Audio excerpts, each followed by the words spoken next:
I think I agree on the DeFi moat particularly, but what I see for PayPal is them not explicitly going after the DeFi moat. It's going after the sort of traditional business payment transfer rail moat that Circle does not have today.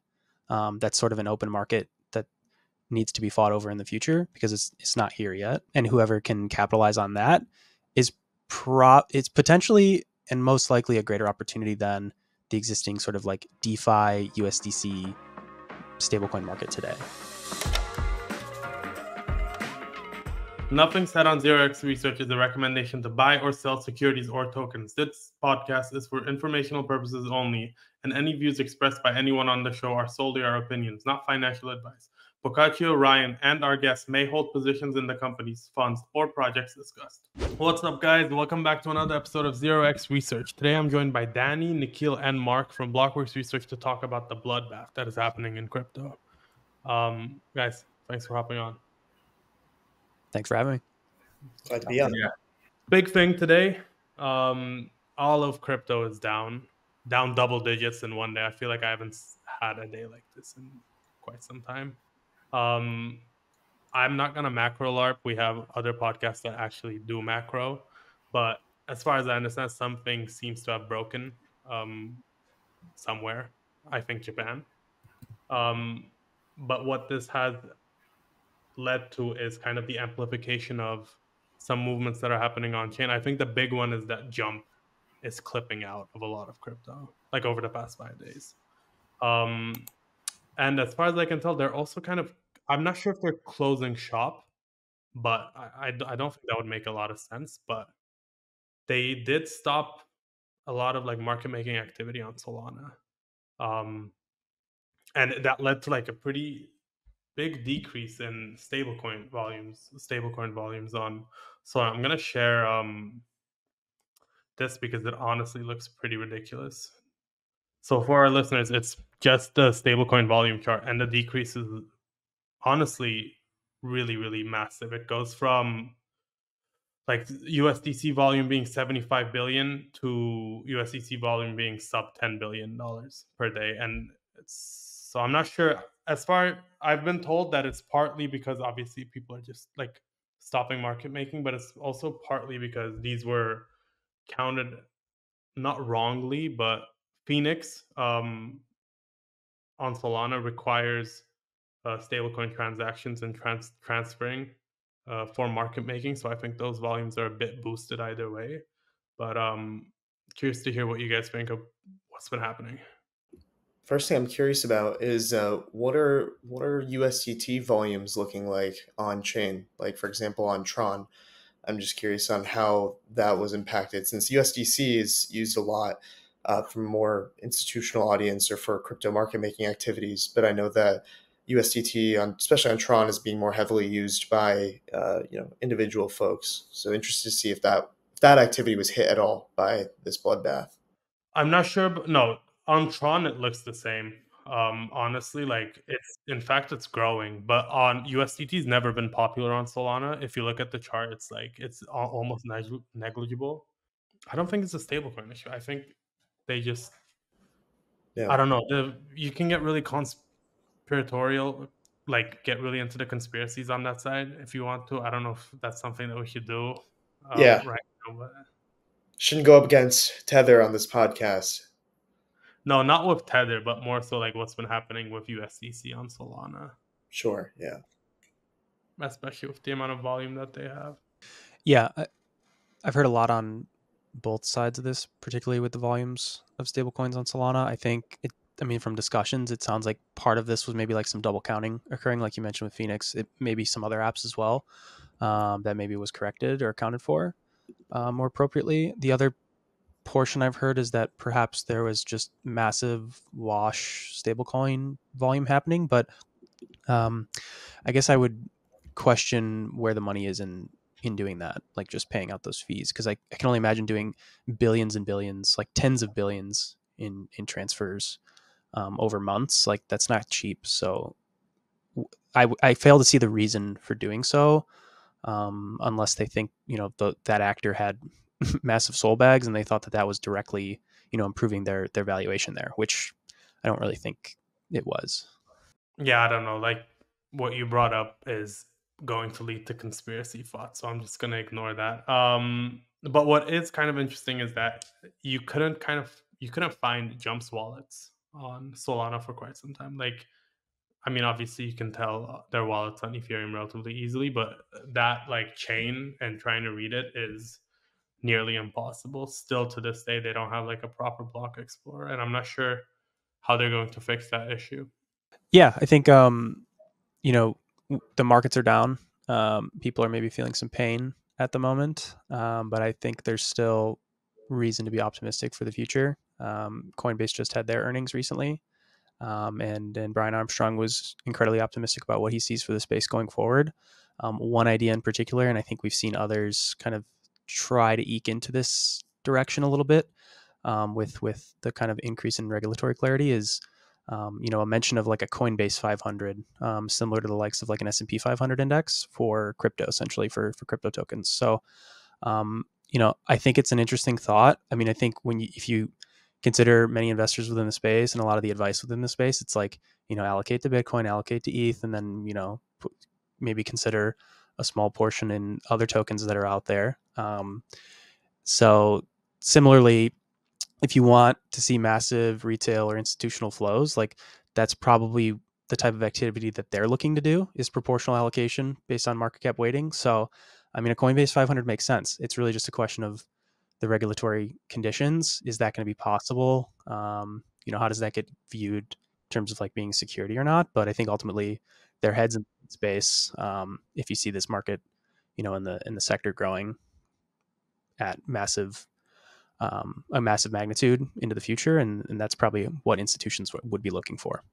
Honestly, I would love that as well. I mean, I remember when I think it was summer 2020, DeFi summer, and I wanted a way to get exposure to all of it. I used Index Coop's DeFi Pulse, which in retrospect wasn't a good way to get exposure, because I mean, you realize that crypto isn't looking for diversification, the whole industry, but on your point, institutions are. Um, to get a Coinbase 500, to get 500 companies related to crypto would be a feat. But I know there's an Invesco coin shares indice. So CoinShares has the indice, and I think Invesco has an ETF product. It's not like S&P 500 because it's more global, and I think it has like 40 something companies in it. But then again, no offense to the indice makers, they're working with limited options, but it has things like Meta, which I don't know how much that has to do with crypto anymore. Obviously, it has like the Bitcoin miners, PayPal, some other stuff, but like it's not really like a true crypto index, in my opinion.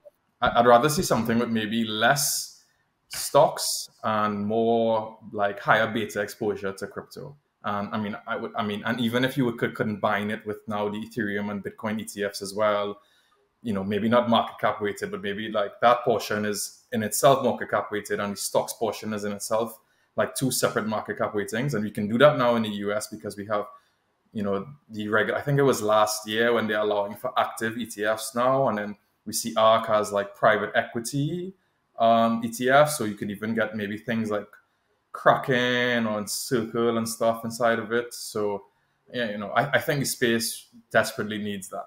Yeah. What do you think they could put? Like, obviously they can't put 500. That would be insane. But I maybe like 30, right? Maximum 40. How many Bitcoin publicly traded Bitcoin miners are there? Maybe like what, between 5 and 10? I'm asking. Yeah, probably on the order of 10 or so. So I mean, that's maybe that's, I don't know if you want all of the Bitcoin miners, if that's too overexposure.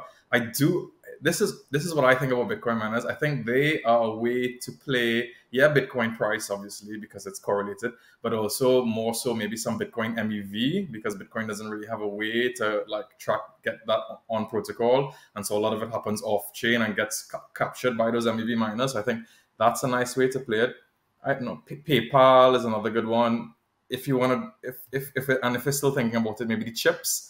TSMC, because I mean they're supplying it. It starts to get really less pure play as you start to add more and more to the list.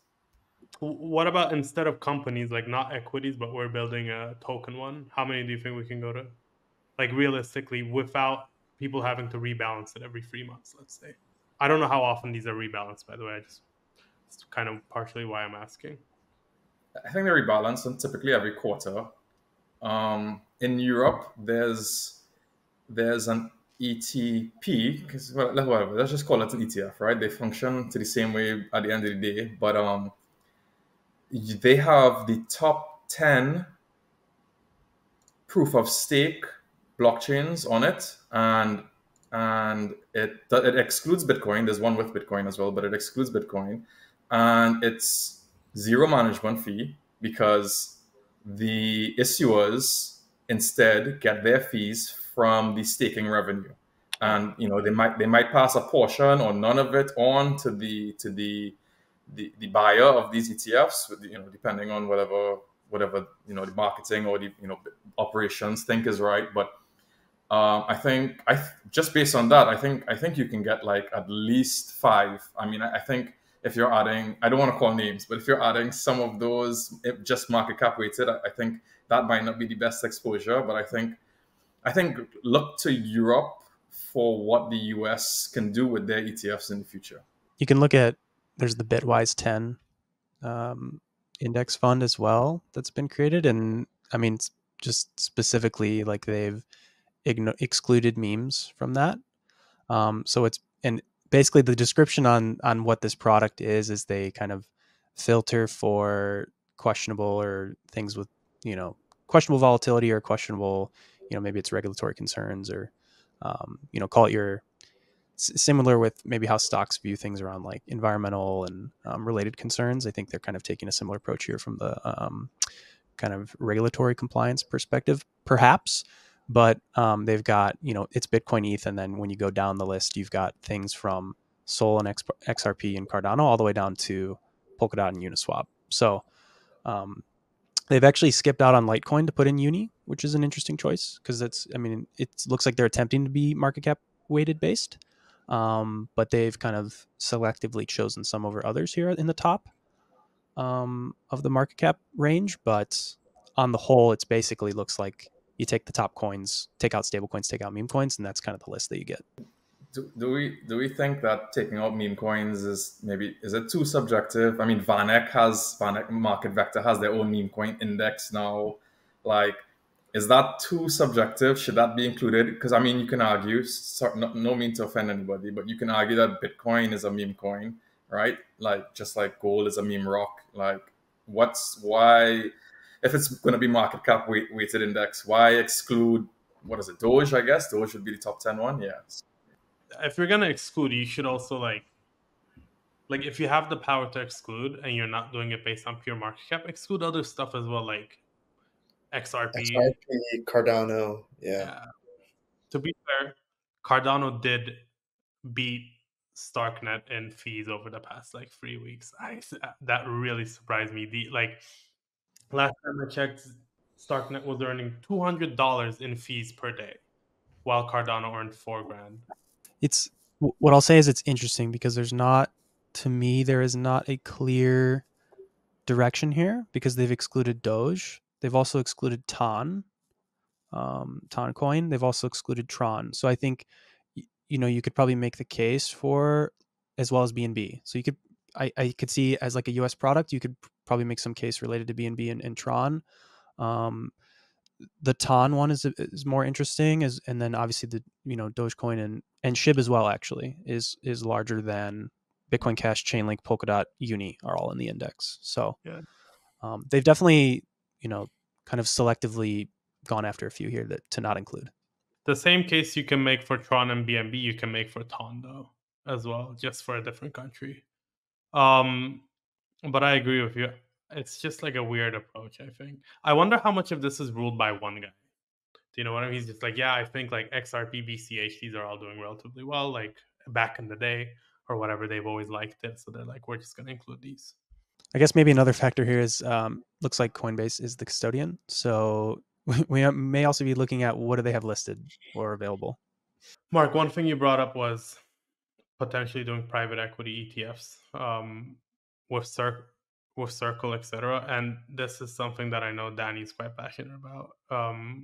And one of the things that he keeps reminding people is positive that we should look forward to is that these stablecoin companies are doing really, really well.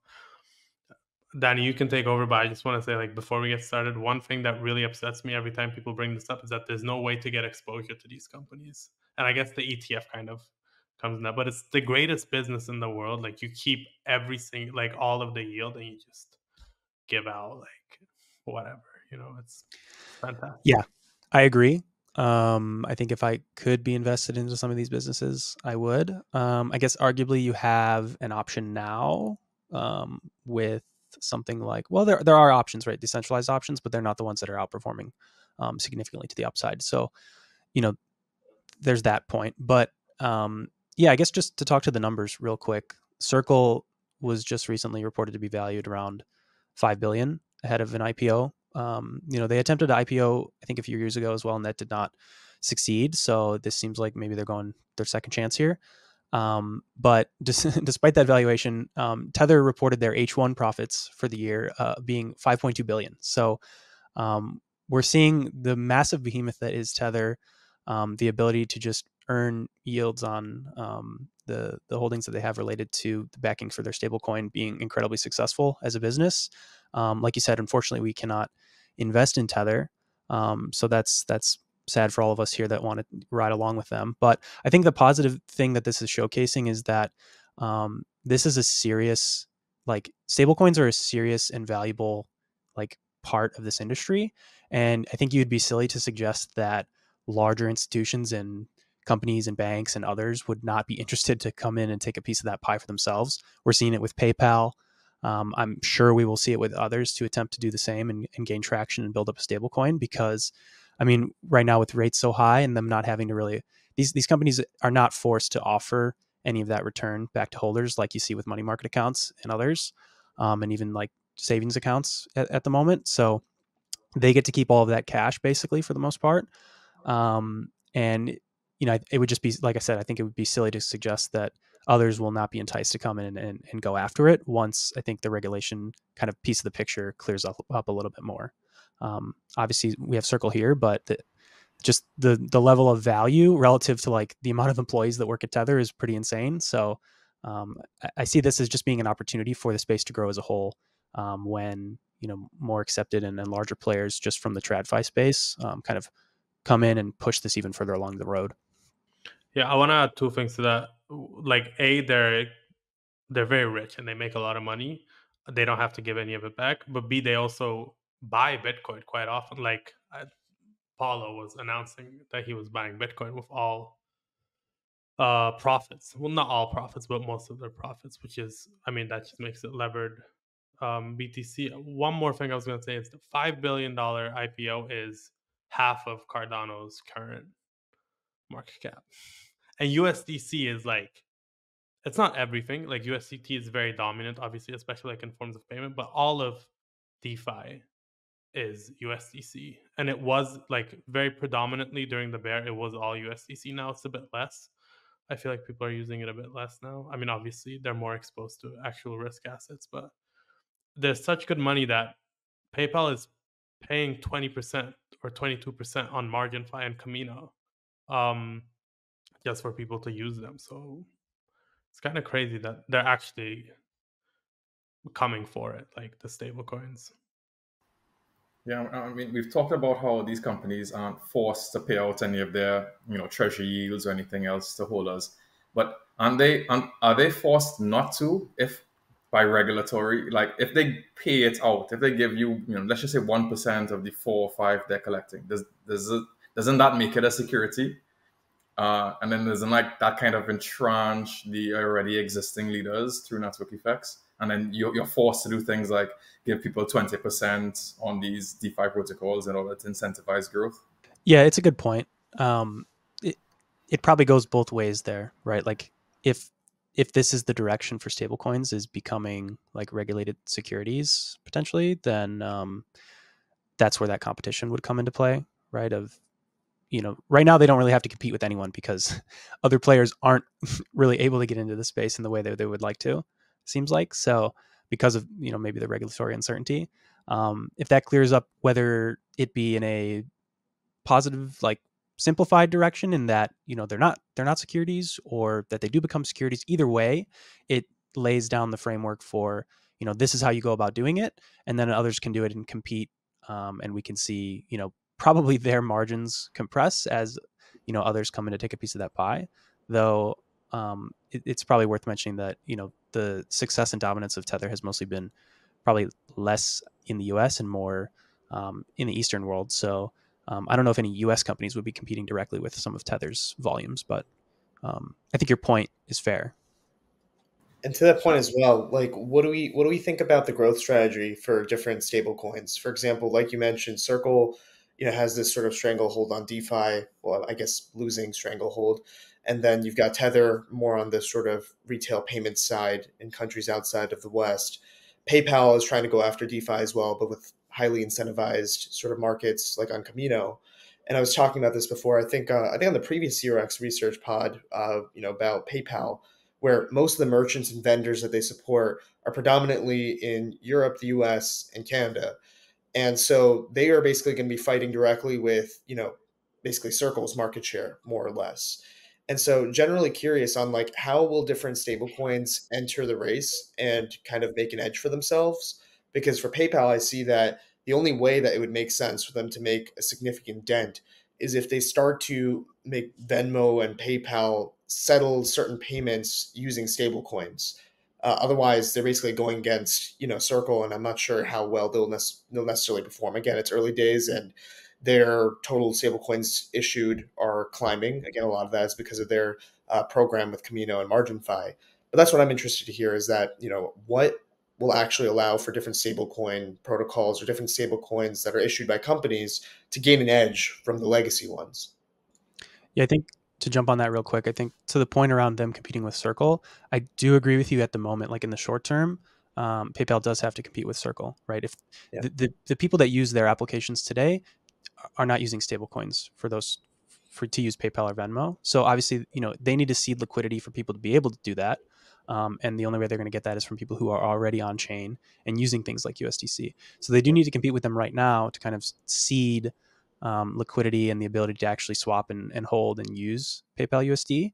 But I think going forward, like the future case does not necessarily require them to compete directly with Circle, right? If they can onboard every one of their users and consumers to use PYUSD, then they've successfully just grown market cap and TVL out of what was previously not a market for this space. Right. So I think for companies that have like kind of a moat around their business today, like these payment processors who could just onboard their consumers that don't currently use stablecoins, like that's just a win for them. Unless Circle or these other guys that are kind of currently in the DeFi space can pull them away somehow, which they don't have really an inherent edge there because their currencies are just available within DeFi kind of natively within these ecosystems. It's a little bit less than like logging into PayPal and I can either use PYUSD or just real dollars.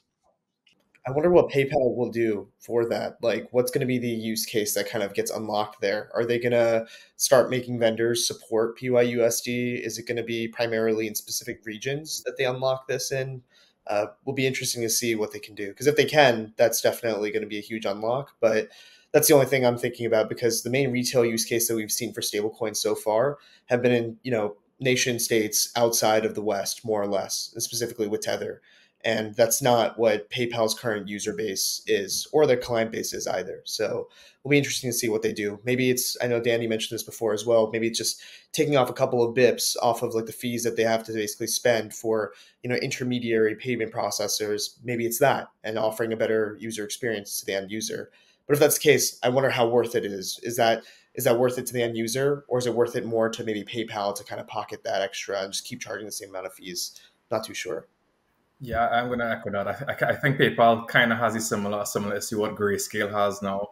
They have an existing product that's making a lot of money, and then they're trying to create something new that they see others have that's also generating massive revenues, but they also don't want to cannibalize their existing business. Because I mean, PayPal, from what I've heard, charges a lot of fees, a lot of extortionate fees, especially for like cross-border transmitting. So I think that's going to be the issue. Since you brought it up, I wanted to mention on the cross-border fee portion of it, I do think, Nikhil, you asked like, what's that potential, growth driver for them? I mean, if they charge fees on traditional rails today that are, exorbitant, if they can, kind of change over their international rails for like international merchants and, payments between customers to stablecoin rails where the fees to actually operate those and the time to complete those is much better than, traditional legacy systems there. It might be a case where they can still earn massively on the fees, but make the product experience overall so much better for merchants that it might grow their business as a result. If people see that my option is between paying exorbitant fees to this company and I have to wait 3, 5, 7 days or whatever to settle these cross-border transactions versus instantly and very low fees, I mean, that's a reason to switch. I will say one thing. I don't think that PayPal or frankly anybody could come for Tether.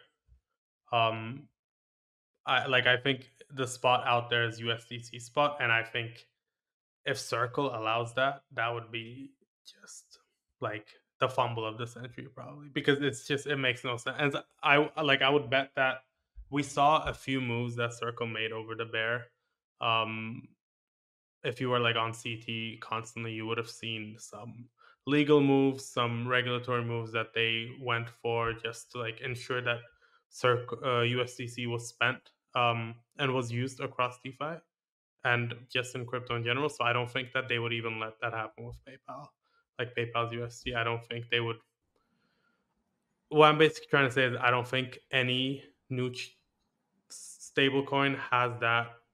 Like PayPal could do whatever they want to. I think Circle's gonna end up winning whatever the DeFi/West is, and I don't think Tether's even in competition with anybody else. Like to beat Tether, you would have to understand what Tether does, and I don't think anybody understands what Tether does to the point that you can't really beat them. Yeah, I think I agree on the DeFi moat particularly, but what I see for PayPal is them not explicitly going after the DeFi moat. It's going after the sort of traditional business payment transfer rail moat that Circle does not have today. That's sort of an open market that needs to be fought over in the future because it's not here yet. And whoever can capitalize on that is it's potentially and most likely a greater opportunity than the existing sort of like DeFi USDC stablecoin market today. It seems like Tether's USDT's market cap is at all-time highs. Circle is not at all-time highs, still growing. Pi USD is at all-time highs. And I think Tether's already the 18th largest treasury holder, from what I've read. And I think as if all of these stablecoins, the total market cap is still probably sub 200 billion, right?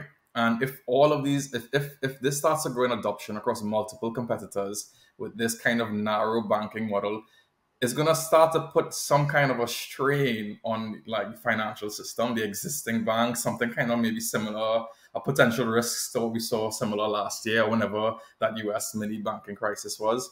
I think that's something we're going to have to start to rethink as well. This, and especially like the lack of unity of money. Like everybody knows now they're holding USDC instead of USDT instead of just one US dollar, and each one might have a different risk.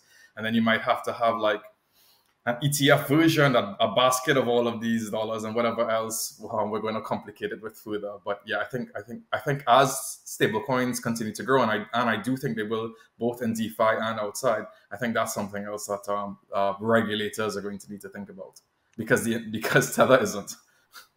Has PayPal's I guess adoption outside of crypto been growing? Because as far as I understand, it's probably been going down. No, I haven't seen anybody use PayPal in years, so it might just be anecdotal. But I have no idea if their adoption's been going down. I know that their funnel from their existing user base to crypto has been relatively weak, where you can use the PayPal wallet, but they're not trying to actively funnel their existing users. But I'd be curious to see that too, if their actual Web2 user base is going down.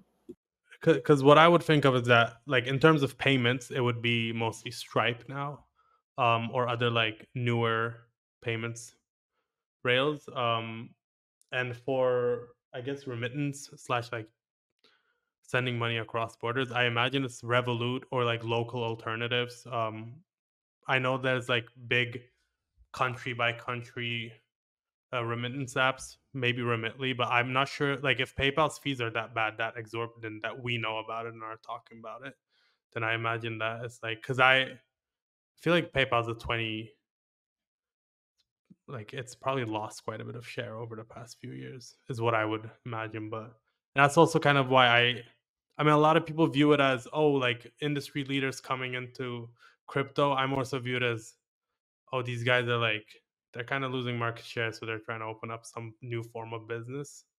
I mean, if it works out for them, good for them. I just don't see how Paulo or Jeremy would ever allow this. Like for me, this would be just life or death. You have the greatest business in the world. I'm not losing like a single beat of that. Absolutely no way. Like I would, whatever I need to do, I would just throw as much money at it as possible.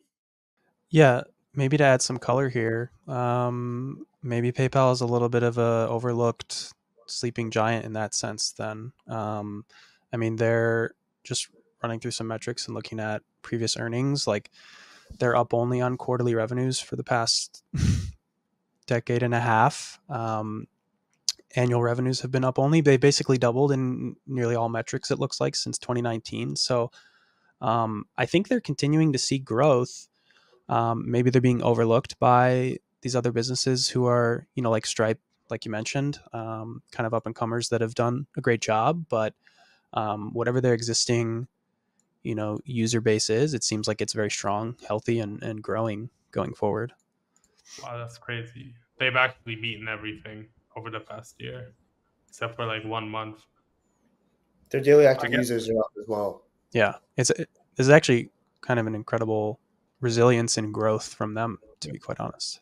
But this also kind of, I don't want to like say I'm still right, but I will say one thing. It shows that users that are relying on a service for their money are sticky.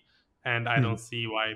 So we can just say that with crypto, and then Bach is not wrong in both ways. So we can just. No, I think you're right. But I think what the benefit that they'll have there is, I mean, we're seeing them innovate by trying to go down this PYUSD route. So for them, like if it's a success, they can be incredibly successful because as we just mentioned, like the user base is growing, the revenues are growing, like they're doing all the right things in the trad kind of business side of the world. So, I mean, if they figure it out in crypto as well, then, I mean, we see, like we're just saying, we see how well Tether is doing.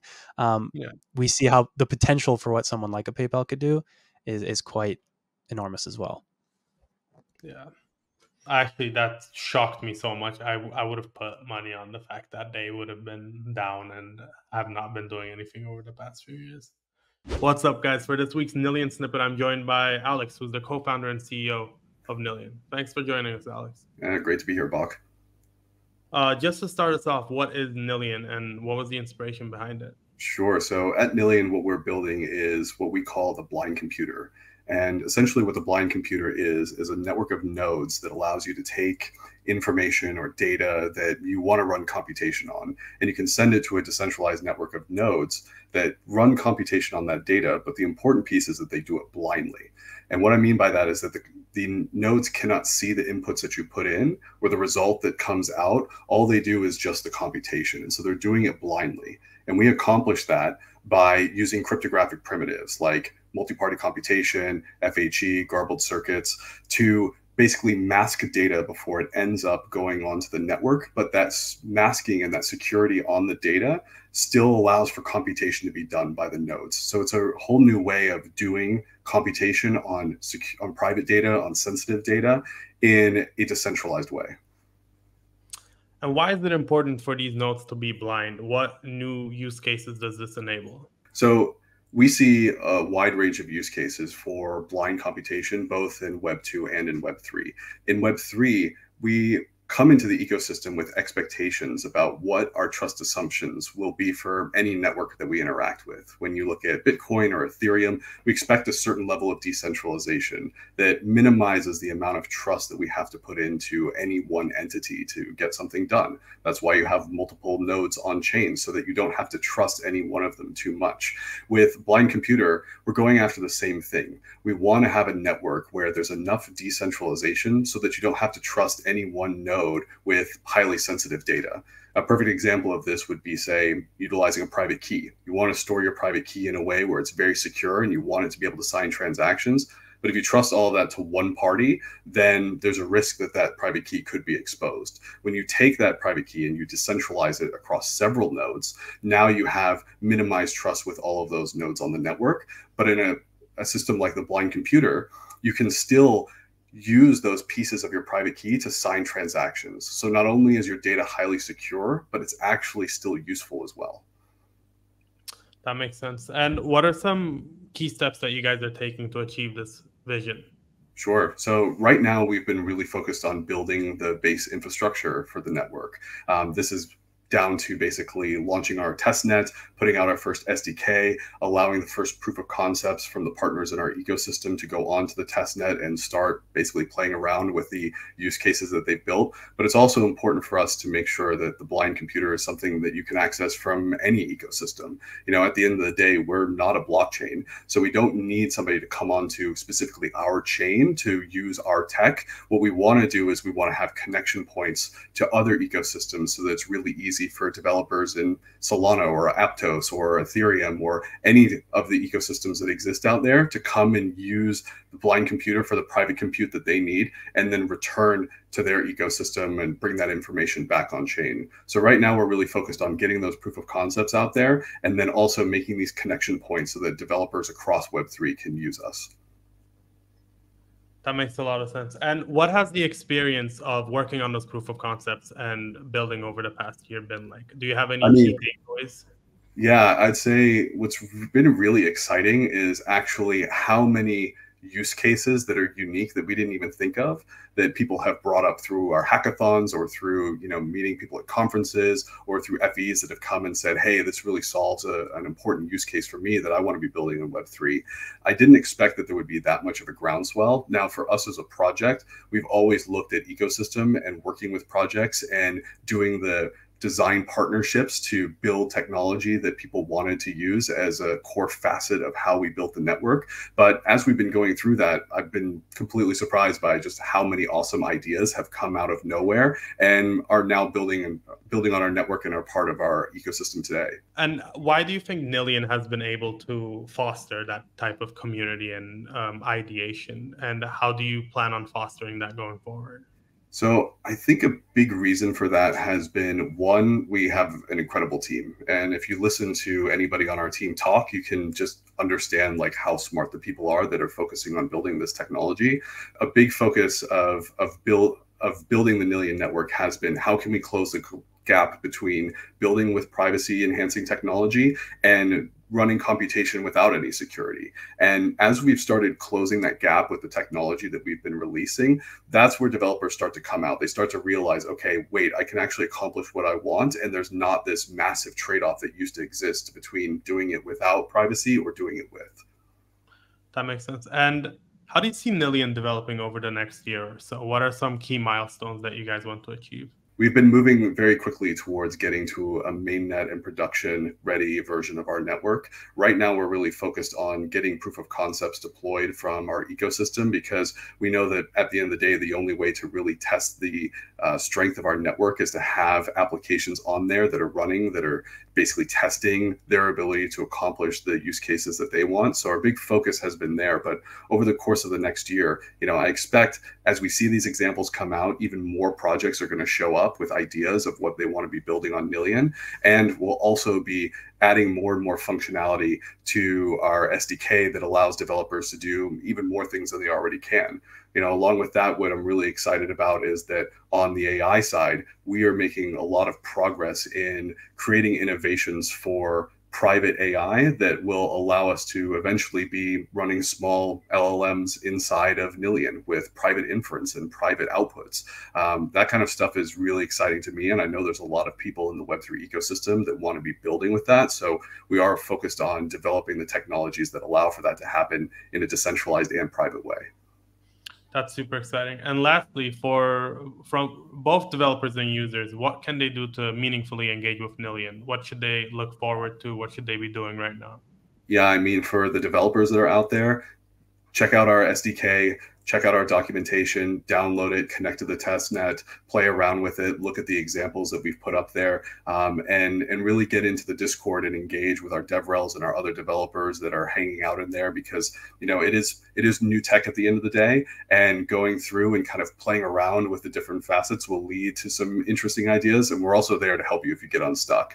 So you can find all that documentation at nillion.com. You can also find the link to our Discord there. And if you're just interested in what we're building, what partnerships are coming up, what releases are coming out on our testnet, when our mainnet is going to be, you can follow us on Twitter at Nillion Network, or go to nillion.com, find the link for our Discord, and you can always engage with the team there.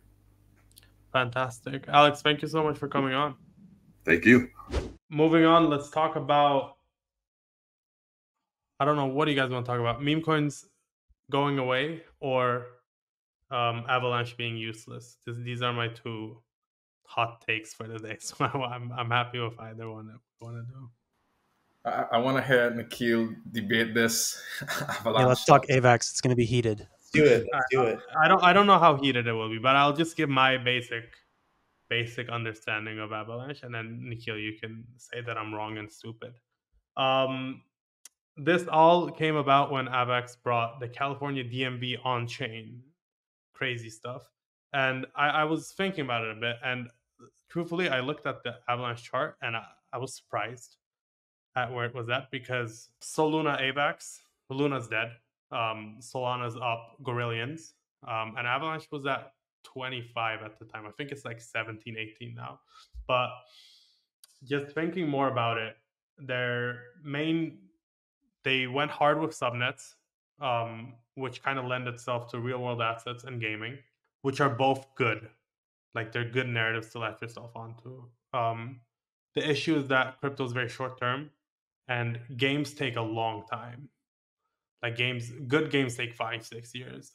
And they're also like, I don't want to say thankless. I don't know the actual word to use here, but it's more so that, like, if a game hits, it hits. But, like, let's say 30 out of 35 games won't work out. Like, they won't be good. And this is something that we see in traditional gaming as well. So in crypto gaming, I would assume that actually like 34 out of 35 don't work out. But it does also only take one. So that's a risk that they're willing to take.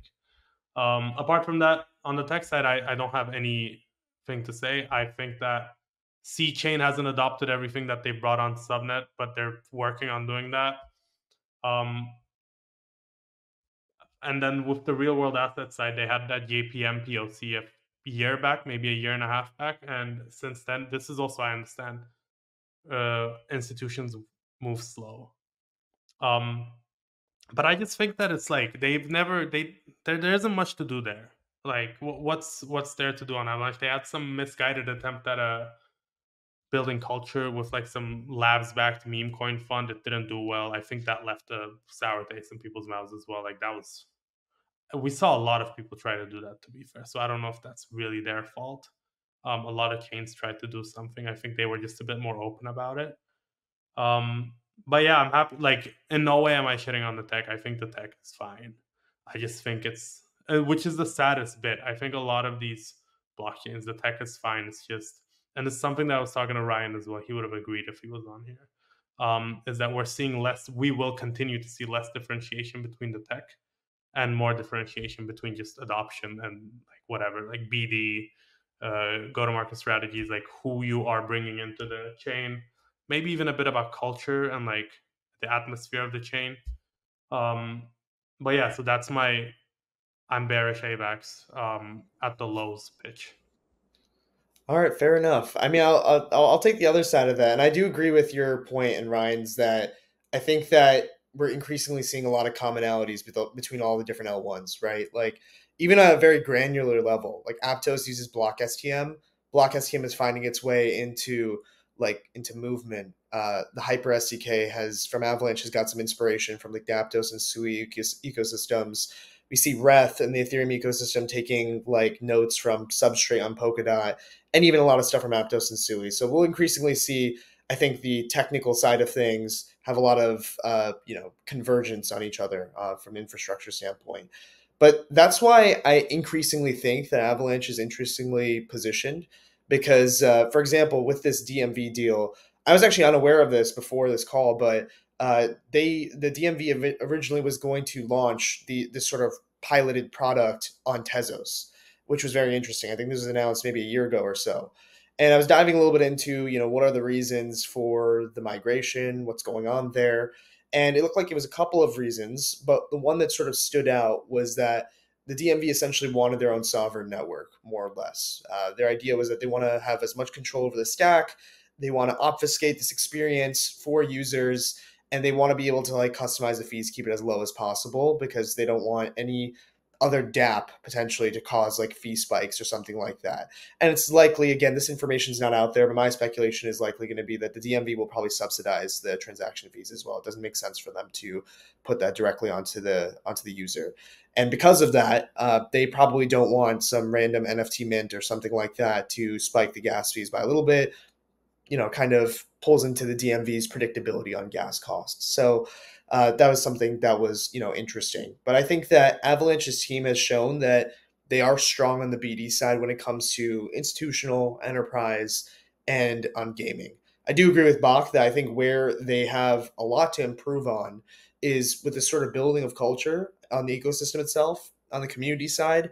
And the last thing is also that crypto, like you said, is very short-sighted. I think there's not enough in the Avalanche ecosystem that caters to that audience, which is currently all of crypto, which is the entire audience, more or less. And that's a bit of an issue because RWAs, enterprise, institutional gaming, these are all very slow burns. It's going to take a long time for a lot of these things to, kind of build up. Even like Avalanche's JP Morgan deal with Onyx, and they have I think another institutional subnet, or I should say L1, I think they rebranded, which is basically Spruce, which includes a bunch of different TradFi companies, want to basically make it a whitelisted DeFi ecosystem, which is very interesting. Again, that was announced a while ago. It's been some time since it's not actually fully formally launched yet. Again, to their credit, those things take a lot of time, a lot of moving parts, a lot of slow moving actors. But still, the main thing that I agree there is that it takes one thing to hit, one thing to pump up those metrics, and one good case study. And so they have a lot of good names. They've got a lot of good bones on the BD side.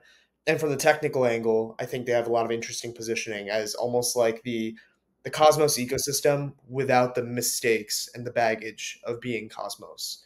And so if they can kind of pull things off, I think they have an interesting positioning going into the next cycle. One more thing I wanted to add is that you said Cosmos without the mistakes. You know what? I think it's just tough also if you go for modular architecture that you accrue value. And I'm not sure how Avalanche is approaching that from subnets. From what I remember, you had to stake a certain amount of Avalanche, a certain amount of AVAX.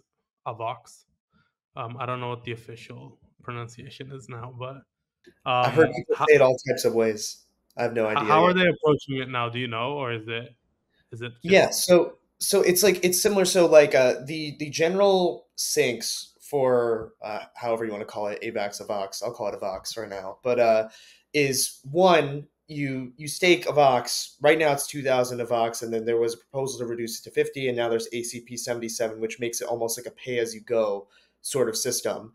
But regardless, you're basically using AVAX to pay for the validators on a subnet, more or less. The P chain is like this hub, and you direct that capital to different subnets. That's like lock number one for value accrual for Avalanche. So if you are under the idea that there's going to be a ton of different app chains and they are going to be launching on Avalanche, then that's bullish of Vox because a lot of Vox getting locked up. The second thing is... Oh, yeah, go ahead. Go ahead. I was just going to say, if it's 2,000 AVAX, that's $4,000. No, it's more. It's $40,000. $40,000. But so it's not. That's definitely true. Yeah. Like, so like the few things here. So this also depends on how many validators you think will be the average per subnet, right? It's not going to be one validator. I'm seeing the floor at somewhere between 5 to 10 validators as the typical floor per subnet so far.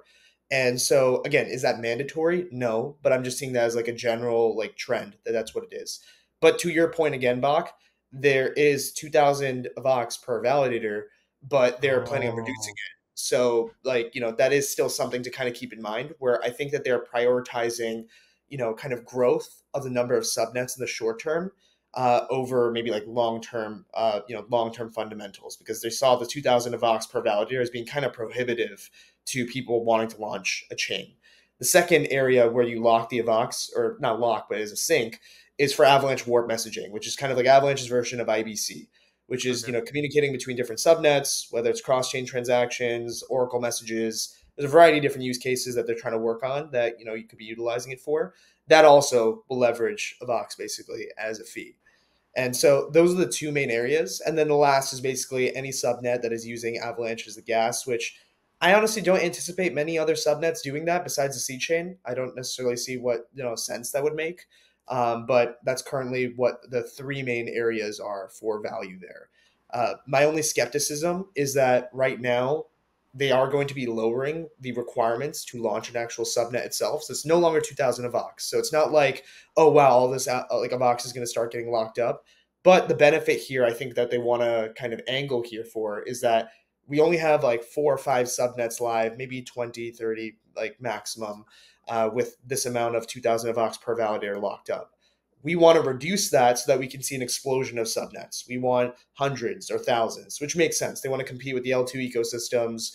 And so they want to make the fees basically comparable there. And then they say, let's monetize later on. Like as we kind of reach scale, maybe we can increase the requirements then or whatever that is. But let's get to that point there, which I generally agree. And I think it's a good approach.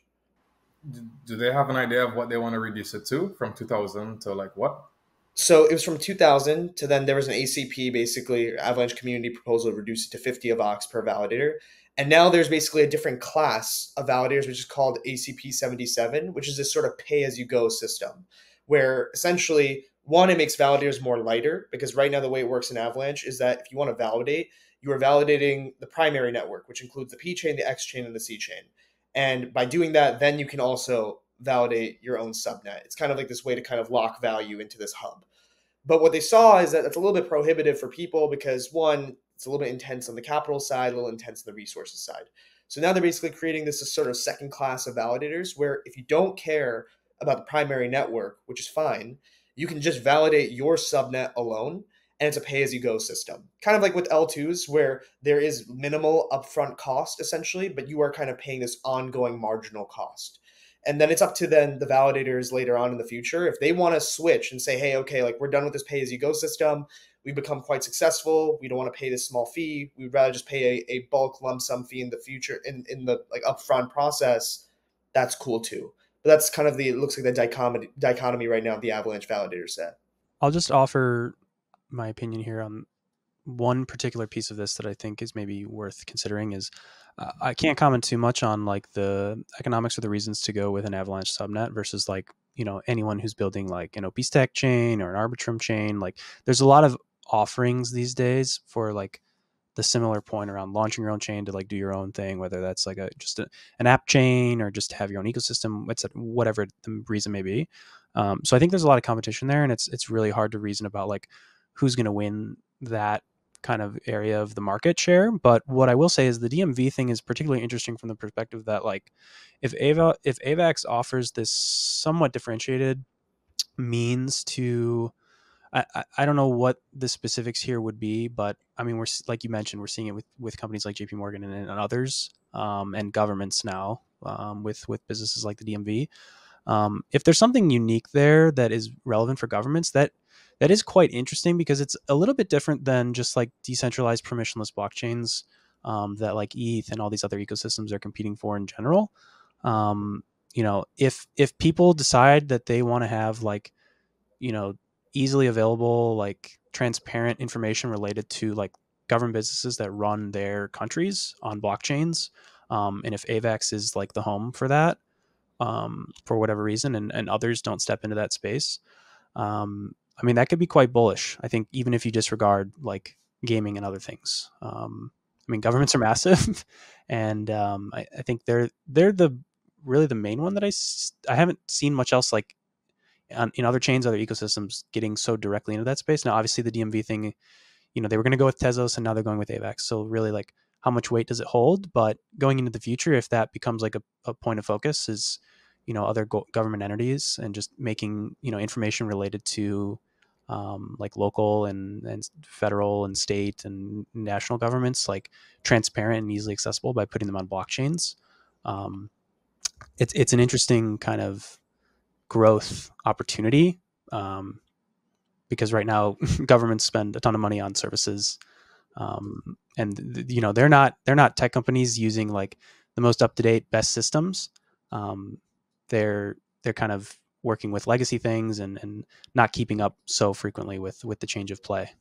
No, definitely agree with that. Like, last point on this from my side is that, and this is a bit of a shout out to David from Blockworks Research, who did a review on ACP77. This was to your first point, Danny, where I was actually surprised at seeing the numbers here, but he basically did an analysis on one of Avalanche's subnets that are live today called Dexalot. And he compared it on if it would be a Cosmos app chain, if it was an OP stack rollup with using Celestia as DA, an OP stack rollup using Ethereum as DA, or as this sort of like pay-as-you-go subnet. And it was interesting. The cost breakdown kind of came down to essentially the pay-as-you-go ACP77 subnet being the most affordable option, kind of averaging around almost like $50 a day in like on-chain costs, compared to, I think the next cheapest was Celestia, which was at its best $50 a day, but it was kind of floating closer to the $100 a day mark.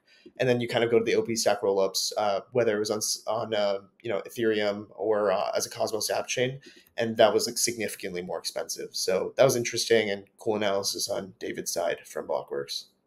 What about Nikhil? I don't want to take away too much time from the Avalanche shilling, but what about Reth? Where do we see that coming? Yeah, of course. So like Reth is pretty interesting because in some ways we're seeing like Solana get all this activity on just excluding all the on-chain activity on like it's on crypto Twitter. Everyone's talking about, oh look, like Solana's on-chain volume, it's like up only, it's eclipsing Ethereum on like on day to day, and which is really exciting. And this has gotten a lot of Ethereum folks up in arms on like, okay, what do we do? Like we need basically our L2s to pick up activity. We need a catalyst. We need the means, the picks and shovels to make this happen.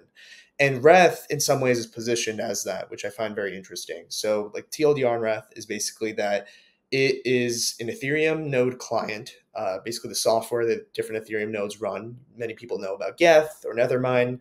Reth is basically just another version of that. Where Reth differentiates a little bit is that they've created kind of like three main objectives for their actual product itself. One's on the L1 side. That's kind of the less, sexy version of it, which is just that, okay, we want to bring client diversity to Ethereum. Okay, cool. Like that's great. That's important. That's their only goal on the L1. The L2 side is where things get interesting and position potential L2s for going up against Solana. And that's basically that how can we milk out as much performance as possible out of the EVM and bring that easily to different L2s. And so basically what Reth has developed is this sort of module, this performance module for the parallelized EVM, to be able to be imported into any different L2. To start, OP stack rollups, but eventually they want to open it up to any L2. So what this allows for is possibly for folks like Optimism Mainnet, Base, and other OP stack rollups to go from the current transactions per second that they support today to hitting around 1,000 transactions per second is the top line number that Reth is giving in the short term. They want to hit 10,000 TPS as their sort of like end goal in the medium term future. In the short term future, they're looking to hit 1,000. And so that's an interesting catalyst. Imagine seeing Base being able to do 1,000 TPS, and with its current activity with, on the meme coin side, on the consumer side, that can really position it as an interesting competitor to Solana. And Solana, if I'm not mistaken, though it does quite a bit of TPS, if you're taking out consensus messages, it's pretty close to 1,000 TPS as well. So suddenly, in the short term, you're evening the playing field. Again, this is pre-fired answer numbers, so things change quite a bit once that kind of comes into play. But that's the interesting thing about Reth for L2s. The interesting thing about Reth on the restaking side kind of comes to, Eigenlayer. Eigenlayer has, become the front runner, a very clear front runner on the restaking side, synonymous with it. It has the most TVL, but you see some folks like Symbiotic trying to come on board and compete with them. And so Reth is very aligned with the Symbiotic team via Paradigm, and essentially provides this base for just iterating on AVSs and pumping them out, basically.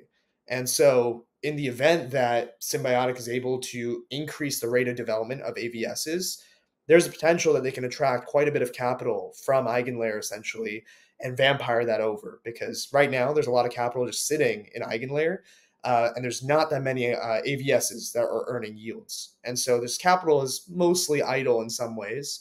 And if Symbiotic is able to just pump out a ton of AVSs and have them launch quicker, generate yield, a lot of the LRT providers might start to redeploy. So Reth kind of makes this sort of interesting thing where it equips the Davids to kind of fight the Goliaths, basically. And that's why I think it's very interesting.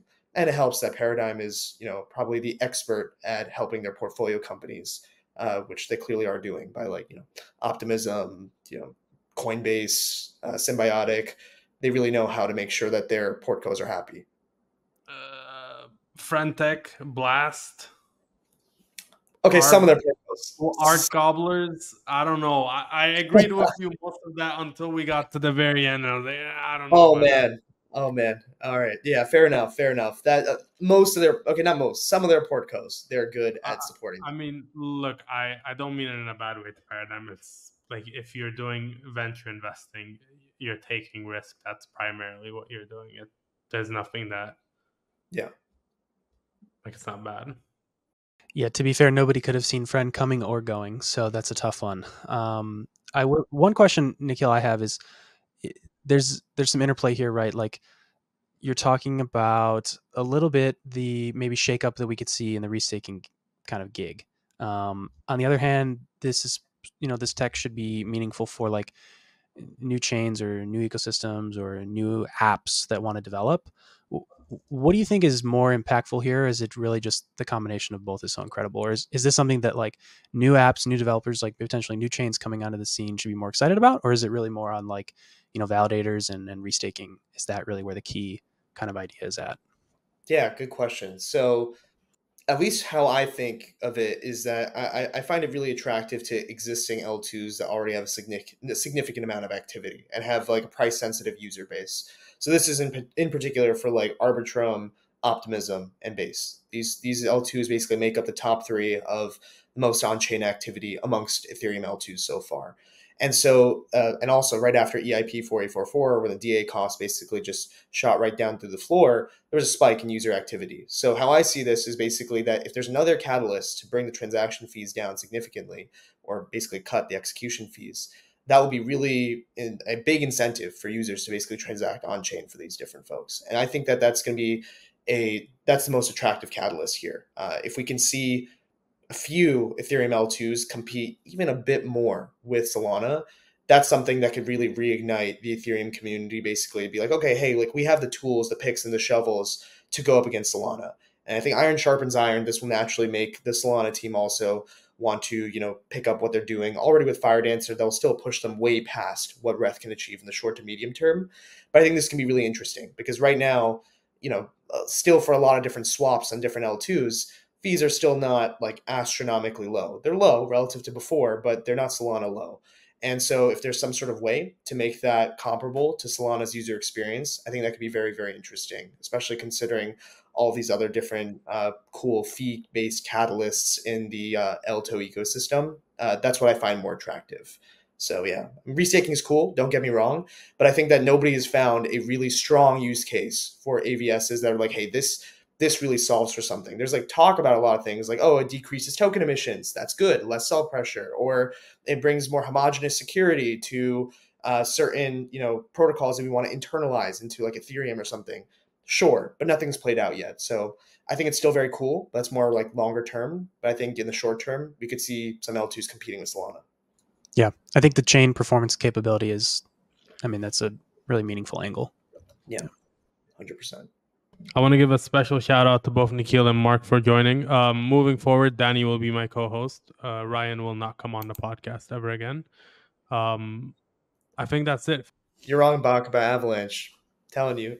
I don't know about that one. I don't know if I would bet myself on saying, oh, we're doing Cosmos, but the right way. I don't think you can do Cosmos the right way. And on that note, thank you so much to our listeners for coming to listen to us. Have a good day.